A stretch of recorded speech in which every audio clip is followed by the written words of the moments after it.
Good morning, good morning. It's a good morning here where I am. My name is Ben, and just came here to check on this beautiful day that God has made, and I'm glad in it. I'm here today just to document about the issue that has been very pertinent in my life, and more so in the life of many people from where I come from. I am in the village where I came to document about the issue of water scarcity. So I want to invite you to this video, a small video, as I show you the issues that we are facing here in the village where we have many people that have issues with scarcity of water, whereby also brings out the issue of food insecurity. So stick around and just for a few minutes and watch this video, even as I narrate the problem of the water. And I do believe that this is going to be an eye-opener into this very needy situation of water scarcity that brings food insecurity where I come from. And that's why I have a burden to see how this can be mitigated by providing water, because many times we depend on rain, but in most of the developed places you realize that the issue of rain or scarcity of water is mitigated by providing better ways of getting this commodity that is very important for the animals and the people around. So stick around as I narrate this, and I do hope that this is going to inspire you and also give you a burden on either praying and also seeing what else can be done so that we can have water in this place. Now, as you can see, this is a place whereby there was plantation. As you can see, these are plants that are supposed to bring out some grains. Because of lack of rain, they have already failed. And as you can see, this farmer is not able to get any product because they've already failed because of scarcity of rain. And I just want to document this so that you can know the problem of water here is life and death kind of a situation, because you can imagine this is a farmer who did farming expecting to get yields, but because of lack of rain, so you can see the ground, how the ground is. It's really bare. Yeah, really bare. Not rained for quite some time, and for that reason then there is no expected yield. This is a problem that we are facing here. As you can see, this is also where cows and goats are expected to get their food, but because of lack of rain, you can see this is what is remaining now. Here we don't have a hay, we have the natural grass, and because of lack of rain, this is what has remained. You can imagine that is what most of the farmers who have small herds, goats and sheep and cows are now facing. So the issue of water here is it's a life and death kind of a situation. These are what we call maize cobs, or rather maize plant that is supposed to bring out maize cobs. And you can see because of the effects of lack of rain, you can imagine that's a maize whatever plant.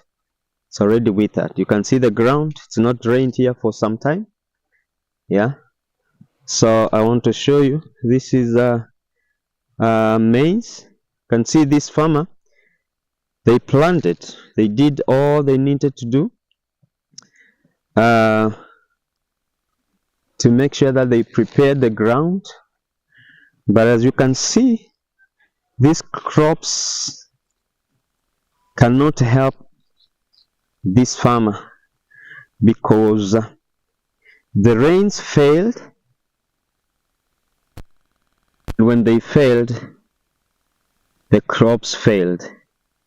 And this has been the case for many seasons. So this farmer, like any other, they're not expecting to get any harvest. Not expecting to get any harvest. And as you can see, the ground is really dry.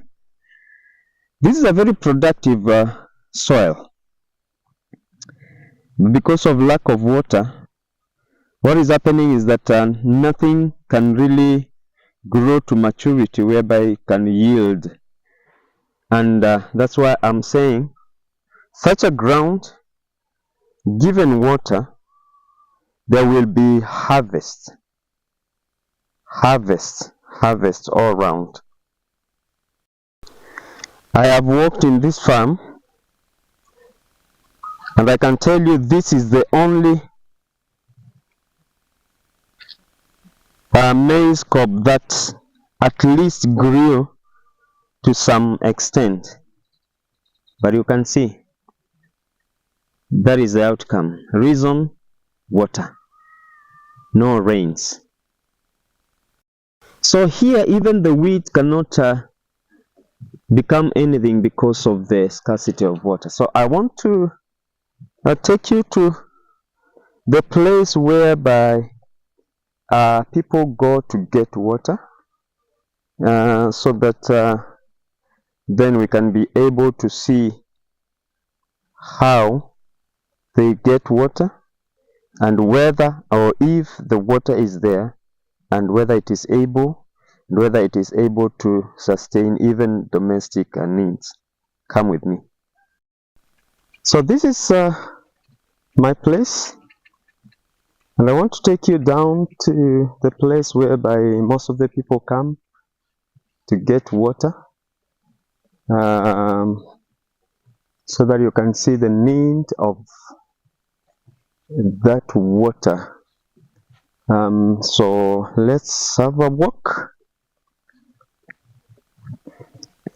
and we see, because when I'm talking about water, I remember it's been a while. It's about 5 or 6 years when I started, the Lord put in me the desire to kind of try to see how possible this community here we can get water, so that we really kill the issue of food insecurity, and also young kids and women going to the river to try to get this precious commodity and make sure that they're able to use it for domestic and also for their animals. And I'm taking you down to where you can imagine here it's not been raining, you see. So some of the rivers that are here, where I would probably think that could be getting water, but there's none. So let's go and see. So as I said, I've had the desire to make sure that in this village, in this place, myself and the people that surround me have an opportunity to get clean drinking water.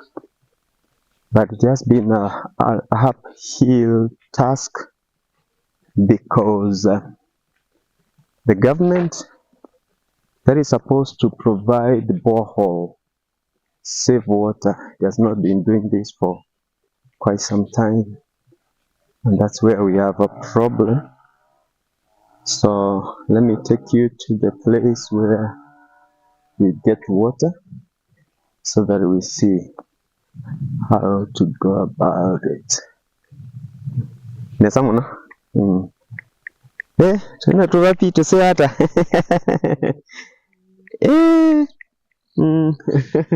Very nice puppies,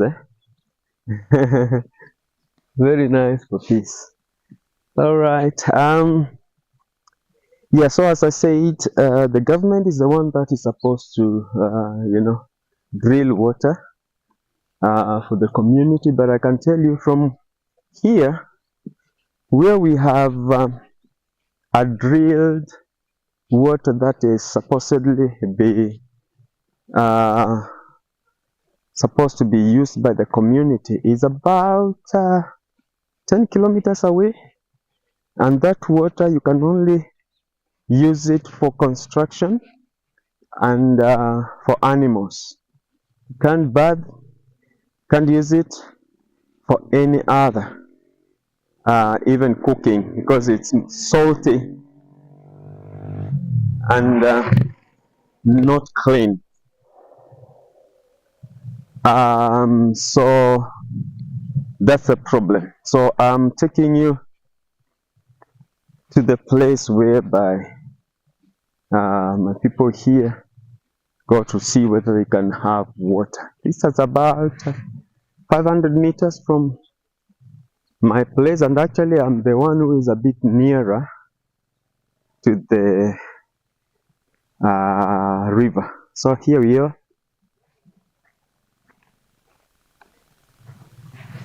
So this is the river where most people come to look for water every morning. Actually, it's about 7:30 in the morning, and shortly you're going to see people coming over here to look for water with donkeys, with carts, any other means of transport. So you can imagine young girls, they have to come all the way, and this is the water.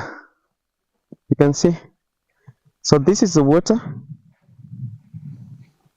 So I want to show you something.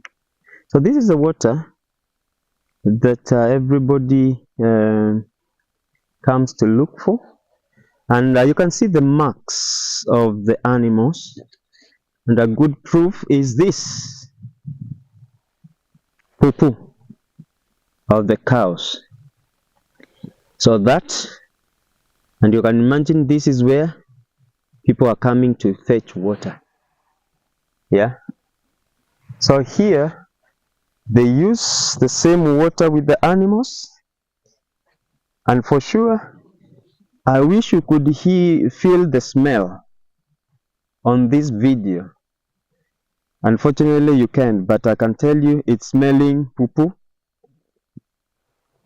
and animal urine. So this is it. All this is a seasonal river. It's not rained for some time, so people here have to come try to scoop some water from here.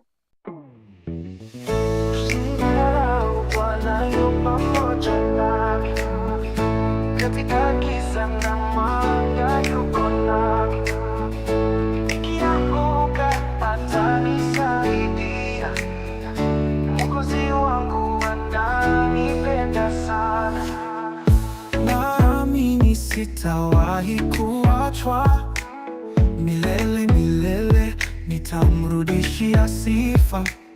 Yeye ni mwamba wangu na ngome yangu, nikimkimbilia atanipumzisha. Usinidharau, Bwana yu pamoja nami, kila siku ananiinua mawingu.